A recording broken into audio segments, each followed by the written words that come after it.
Hello there. Today, I'd like to talk about this. What is this, you might ask? Well, this is the James Brand times Carryology Rover Capsule Collection. It's a set of 3 tools in a carrying pouch designed as EDC, everyday carry for frequent travelers.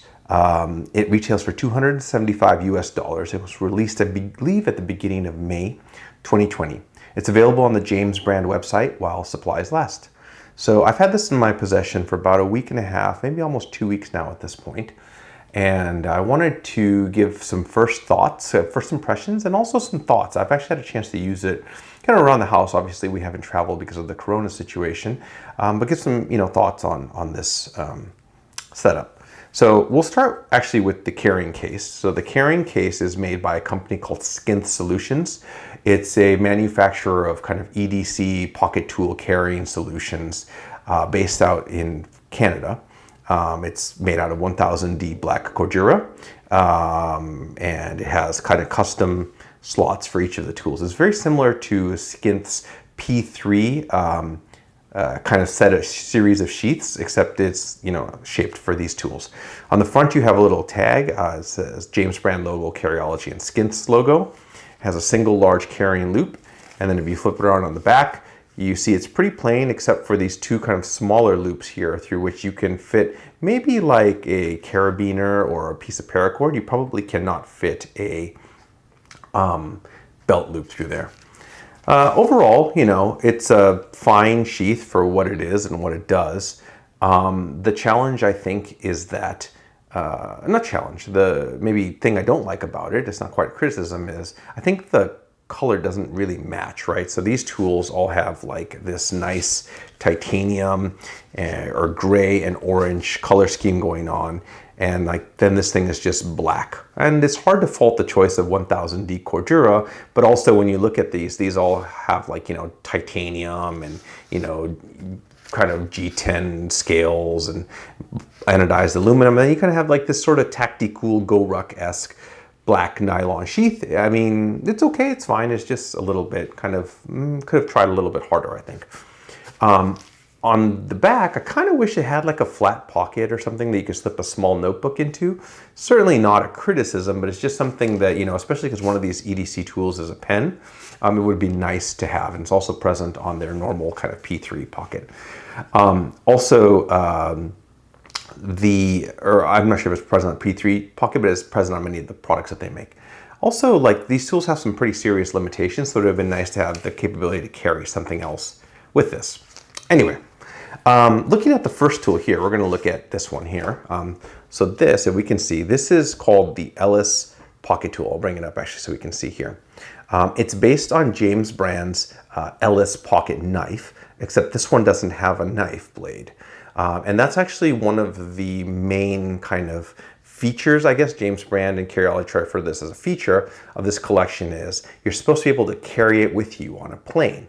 And in order to do that, in your carry-on luggage, they substituted a scissors in lieu of the pocket knife or the knife portion of the original Ellis, right? This is the first time James Brand has made a scissors. It's fine. It's as competent of a scissors as you might expect from any kind of little pocket tool, like a Swiss Army knife or whatever. I actually feel it's kind of unresolved in some areas. Like for example, this little springy thing, I just kind of think that was a little bit lazy, or I don't know, it just kind of sticks out there awkwardly. And you can cut, single pieces of paper with this, but it kind of struggles with anything more than maybe 1 or 2 sheets of paper. Certainly it's very difficult to cut cardboard with it. And kind of tends to turn sideways, or you can't really exert a lot of pressure on this little thumb piece. So that's a little bit disappointing. Now, one nice thing is this and the other tools in this pocket tool lock into place, so that's very nice. Doesn't really matter though for a scissors as opposed to a knife blade. And to close it, you just kind of depress here, and then this thing folds in. I think that while we're on the subject of the scissors, we should talk about what I think is one of the largest failings of this collection, which is in reality, it's extremely difficult, I would imagine, to travel with this in your carry-on luggage, this entire setup. Theoretically, in the United States, your TSA is supposed to let you go through, with scissors, But in reality, you're up to the whims of each individual TSA agent, and they even say so on the James Brand Carryology website. More importantly, in most countries, or not most, but many countries, certainly the one I live in and many other places I've been to, you're not allowed to bring scissors on carry-on luggage, which means that if you're planning to do any kind of international travel, you almost certainly would need to check this into your luggage. And if you're going to check it into your luggage, having a knife is far more useful than having a scissors. Carryology and James Brand claim that the scissors give you 90% of the functionality of a knife, but still allows you to carry it on. I don't think that that's probably going to be true in many places, unless I guess you're willing to run the risk of having to throw this away if TSA is having a bad day and you're only planning to travel domestically in the United States. So something to consider. I knew that going into this before I purchased it, but it's something that you really want to think through. The other kind of major tool that's included in here is a single flathead screwdriver, which has also an area for bottle cap. It's nice that this one locks in place. You can kind of torque on it a little bit more than you can with one of the other tools in the set, which I'll talk about here in a moment. The last kind of, I guess, supposed tool in this Ellis pocket tool is this part right here. And so James Brand refers to this right here. Let's see if we can get the camera to focus, as their all things scraper and pry bar. Now this thing is terrible. It is too short, you can see, too blunt, too rounded to do anything. I've had this for, like I mentioned, for almost 2 weeks at this point, and I've tried to scrape some gum tape off of the floor, a tile floor it got stuck to. It could not do it. It was too short and too blunt. I could not scrape it out. I tried to scrape some glue that had hardened on a wooden desk. I could not scrape that up because it couldn't get a good angle and it's too short. It's not sharp enough. And only by pressing super hard could I get that gum to come, or that glue to come off. But then I was leaving dents in the desk. Another thing I wasn't able to do with this was open the tape on a box, like on an Amazon delivery box. Something that I usually can do with a pry tool, or kind of right. And another thing I was unable to do with this is I had a small aquarium pump that needed to be opened up. It was just kind of press fit plastic. And I wanted to just kind of get in that little, latch and pop it open so I could, repair the inside. And I couldn't do this because it was too short and too blunt. Compare that to something such as this. This is the Ever Ratchet pocket tool, which just has a little pry bar on here. It's quite sharp, and I mean, not sharp enough it's a knife, but it's sharp and it's flat, and I could do all of those tasks with this tool, and this tool does far more than that. It also has a driver and a flint and stuff in hex bits. But this thing costs I think 1/3 the price of what an Ellis would cost. I was really disappointed in this thing, and I just don't think they could even call this with any kind of reasonable sense all things anything. It's just a design element as far as I'm concerned. Looking at the overall, design, speaking of this tool, so it's got this primer gray G10 scales. Very nice, good, friction and purchase on this thing. It's a little bit, not so useful if you don't have a knife. I mean, you don't necessarily need that much purchase, especially if you're using scissors. And it's a little odd to me because if you look at the other tools in the collection, right, they're titanium.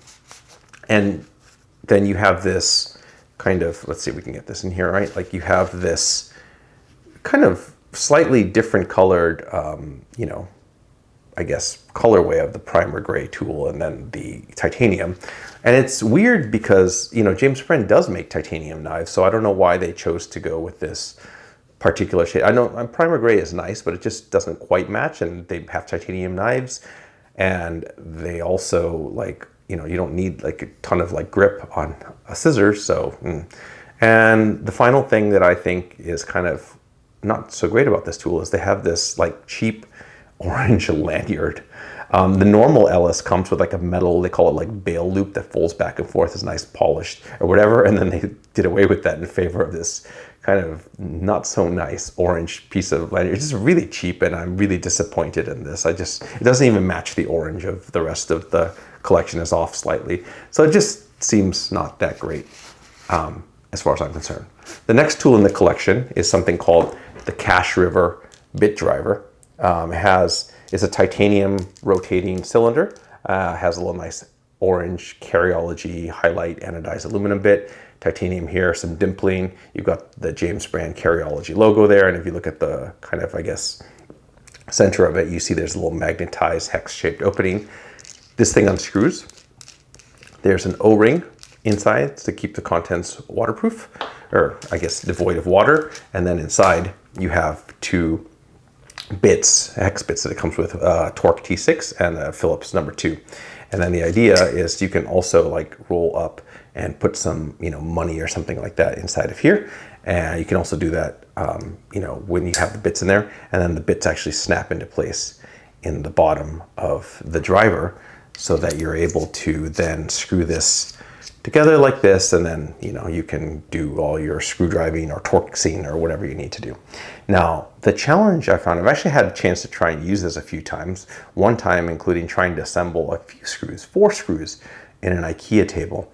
And the challenge is, like, if the screws don't go in 100% smoothly, you can't really develop any kind of torque or get any kind of purchase on this because it's just too short and too smooth. And the idea here, like this rotates, and it feels nice when it rotates for sure, right?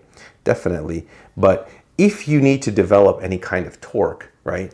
The problem is because this rotates, you only have this much of the surface to kind of drive. And this dimpling really doesn't do well when you're trying to apply any kind of pressure.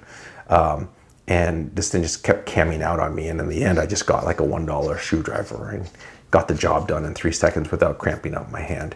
So I think that, in the cases where you only have very light driving duties to do, this might do the trick, but I don't know. I didn't find it that useful for actual real EDC. And that's the same story as like the Ellis pocket tool there. The last tool in the collection is something called the Stillwell. So this is a pen, a travel pen.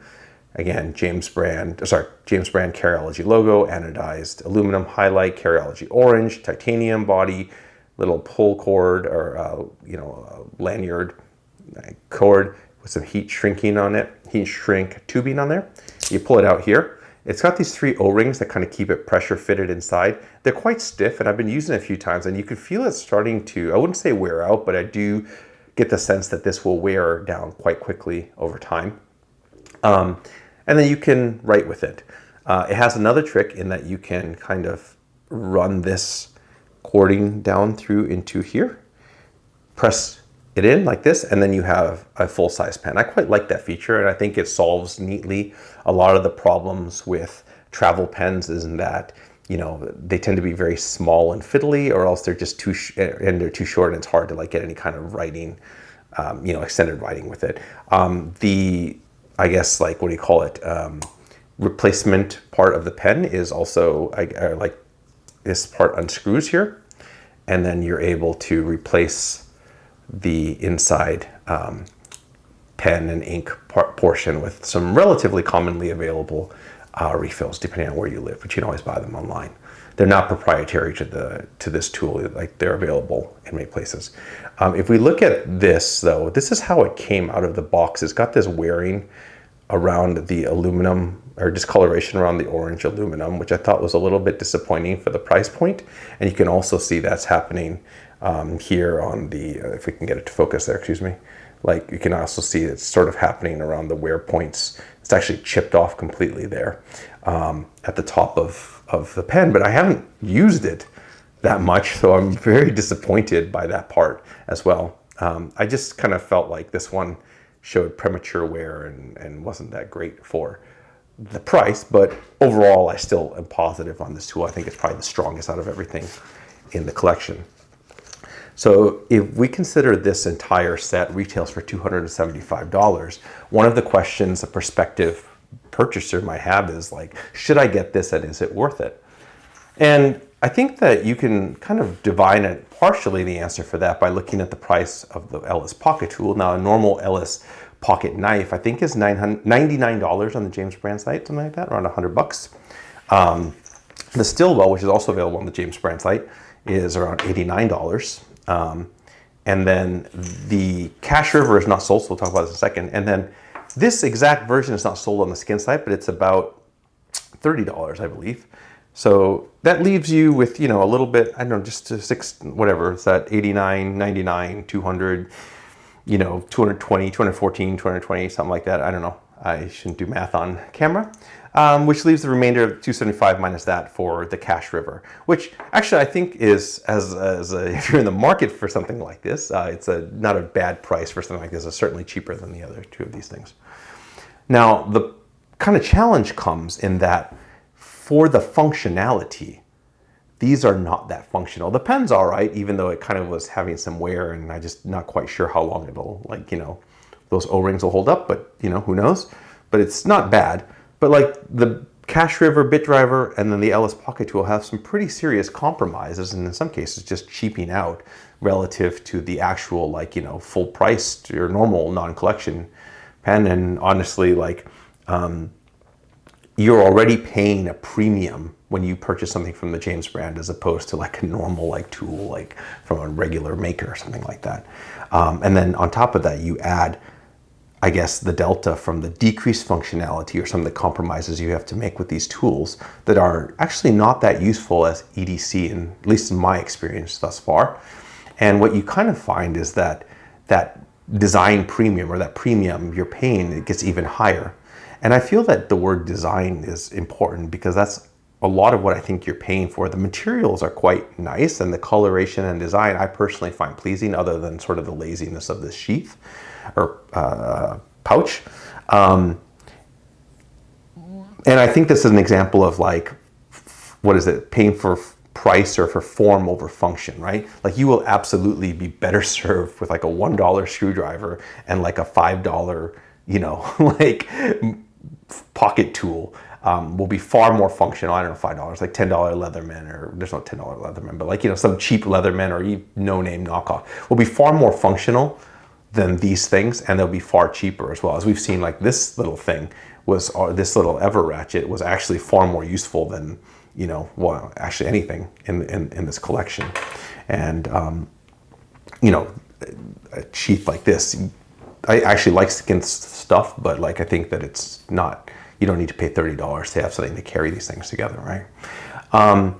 So whether you're willing to pay that very high premium for the design and for the color is and maybe even prioritize that over the functionality, which is something that I guess I have done. I wasn't expecting it to be quite as useless in some of these EDC situations as it was, is a decision you have to make for yourself. Certainly if you're a person who prioritizes or favors like functionality or price, or if you're looking at yourself and you're like, man, like there's, you know, I can do that with like a cheap pocket tool. Like this is not the collection for you. Like that you will regret overpaying. You will think of it as overpaying. If you're a person who's like, looks at this and you're like, man, I love the way that looks. It looks beautiful. I'd love to have that. Even if I don't really use it, I just like how it's the materials that it looks, then you will probably be all right with this. As long as you're not expecting to be able to carry it onto a plane because of some of the considerations around this. And that's really my take on it. Please let me know if you have any questions or thoughts in the comment section below. Thank you so much.